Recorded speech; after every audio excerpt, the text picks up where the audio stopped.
Shame is everywhere in our culture. Evil doesn't just use shame to make us feel bad about ourselves. Evil uses shame to prevent the world of goodness and beauty that God has intended from coming into being. I'm Curt Thompson.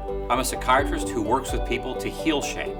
I founded the organization Being Known to develop resources for hope and healing at the intersection of neuroscience and Christian spiritual formation.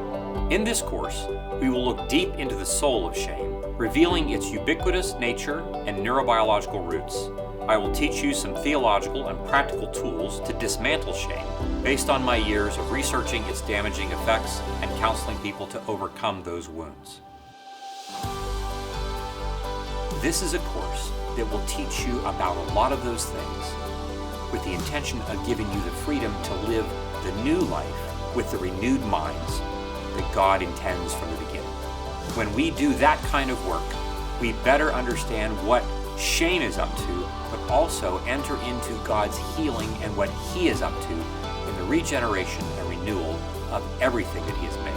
I hope these sessions will inspire you to imagine the ways that the healing of your shame can lead to new creations of beauty and goodness in the world.